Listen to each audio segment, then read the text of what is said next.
हो जाए। ना ना ना, हम भी नेक बनेंगे, इंशाअल्लाह हमारी औलादें भी नेक बनेंगी। आज आपने देखा होगा टीवी चैनलों के माध्यम से जगह जगह माज़अल्लाह इस्लाम के खिलाफ डिबेट हो रहे हैं। कोई कहता है हम किसी मौलवी की बात क्यों मानेंगे, हम तो साहब ओल्ड मॉडल जिंदगी गुजारना नहीं चाहते, हम न्यू मॉडल जिंदगी गुजारना चाहते हैं। हम किसी के कहने पे दुपट्टा क्यों ओढ़ेंगे, हम किसी के कहने पर साहब नकाब क्यों पहनेंगे, हम किसी के कहने पे अपने हुस्न की हिफाजत क्यों करेंगे। ना ना, हमारी मर्जी हम हुस्न का मुजाहरा करें, हमारी मर्जी हम मॉडर्न गर्ल्स बन जाएं, हमारी मर्जी हम काल गर्ल्स बन जाएं, हमारी मर्जी हम एयर होस्टेज बन जाएं, हमारी मर्जी हम फेसबुक पे अपनी तस्वीर अपलोड करें, हमारी मर्जी हम अपनी तस्वीर को व्हाट्सएप पे शेयर करें, हमारी मर्जी हम अपने हुस्न और जिस्म का मुजाहरा करे। किसी मौलवी मौलाना का क्या जाता है। सुल्तान रजा कहना चाहेगा बड़ा नाज है तुझे अपने जिस्म पर, बड़ा नाज बड़ा गुरूर है तुझे अपनी जवानी और हुस्न पर। सुल्तान रजा तुझसे इतना कहना चाहेगा, ओ ओल्ड मॉडल और न्यू मॉडल की बात करने वाली औरतों, बड़ा तकब्बुर है ना तुझे। कॉलेज में तूने तालीम हासिल किया है, तुम इंजीनियर भी हो सकती हो, तुम डॉक्टर भी हो सकती हो, तुम प्रोफेसर भी हो सकती हो, तुम चंद्रयान पे जाने वाली महिला भी हो सकती हो। सुल्तान रजा का एक चैलेंज है सारी दुनिया की औरतों के नाम कि अगर तुझे हिम्मत है, तेरे पास सलाहियत है, तो हर बच्चा जन्म लेने से पहले 9 माह तुम्हारी पेट में पलता है।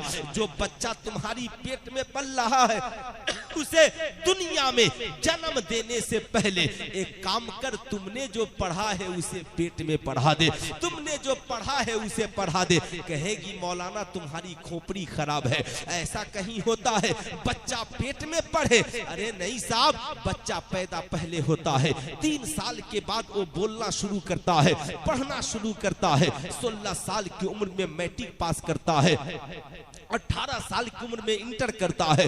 भला पेट में कोई बच्चा पढ़ता है। मैंने कहा हाँ ओ बेखबर, तुझे कोई खबर नहीं है। याद रखना तू तो सिर्फ अपने हुस्न की मतवाली है, तुम अपनी जवानी और जिस्म की मतवाली है, इसलिए तुझे पता नहीं है कि बच्चा 3 साल के बाद नहीं पढ़ता।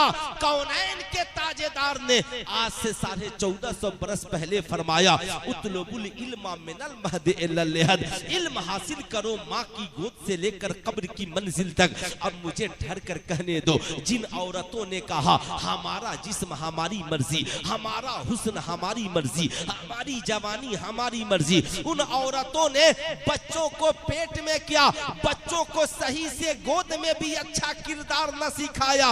मगर जिस खातून ने जन्नत की खादिमा सैयदा फातिमा उम्मुल खैर सरकार गौसे आजम की माँ ने कहा, मौला जिस्म मेरा है, सीरत सैयदा खातून ने जन्नत की है, आंखें मेरी है, हया फातिमतु ज़हरा की है, जिंदगी मेरी है, सीरत रसूलुल्लाह की बेटी की है। उस माँ ने अपने बेटे शेख अब्दुल कादिर जिलानी को दुनिया में जन्म बाद में दिया है, पेट में ही 18 पारा का हाफिज़े कुरान बना दिया।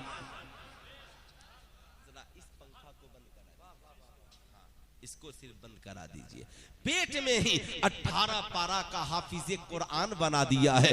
लाओ कोई ऐसी माँ जो गौसे आजम के माँ की तरह हो, लाओ कोई ऐसी माँ जो गौसे आजम की माँ की तरह हो। सरकारे गौसे आजम जब सरकारे गौसे आजम पैदा बाद में हुए और हाफिज़े कुरान पहले बन गए हैं। अल्लाह अल्लाह, जब उस्ताद की बारगाह में पढ़ने के लिए पहुंचे, उस्ताद ने कहा शहजादे पढ़िए। शहजादे ने जब पढ़ना शुरू किया 18 पारा कुरान सुना दिया। पूछा गया सरकार आप ये 18 पारा कहां से पढ़े हैं, किस उस्ताद की दरसगाह में पढ़े हैं। सरकारे गौस फरमाते हैं मैं किसी उस्ताद की बारगाह से पढ़कर नहीं आया, मैं किसी खानका से पढ़कर नहीं आया, बल्कि जब मैं माँ के पेट में था मेरी माँ रोजाना कुरान पढ़ती थी, मैं उसे सुनकर याद कर लिया करता था। आज बुरा ना मानना, आज हमारी माओ ने औलादों को कुरान सुनाना बंद कर दिया।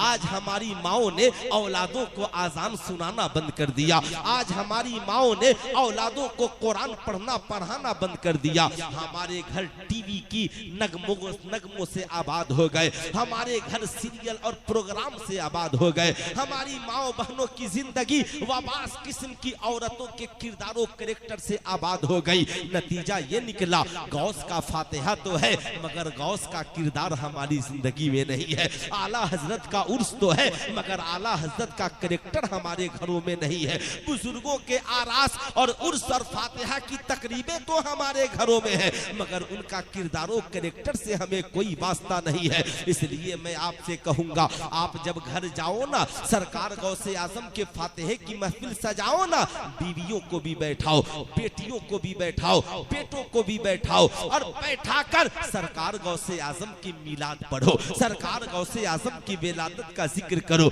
और कहो, ये मेरे घर के छोटे छोटे बच्चों, तुम्हें एक बात मालूम है तुम दुनिया में आते हो तब बोलते हो, तुम दुनिया में आते हो तब पढ़ते हो, मगर हम जिनके नियाज और फातिहे की महफिल में बैठे हैं उस गौसे आजम की शान ये है वो दुनिया में आए भी नहीं थे और 18 पारा के हाफिज़े कुरान बन गए।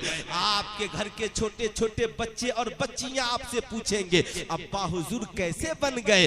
तब आप उन्हें बताइए कि जब हमारे और तुम्हारे सरकार गौसे आजम माँ के पेट में थे तो उनकी माँ रोजाना उन्हें कुरान सुनाया करती थी। सरकार गौसे आजम पेट में कुरान सुनकर याद कर लिए। साहब जानते हैं बच्चों का ज़हन सादा होता है। अब ये बच्चे अपनी माँ से कहेंगे, अम्मा सरकार गौसे आजम की माँ तो पेट में कुरान सुनाती थी, तुम कम से कम हमें जिंदगी में कुरान सुना दो, तुम कम से कम हमें जिंदगी में नबी की नाते सुना दो, तुम कम से कम हमें जिंदगी में कुरान की आयतें सुना दो।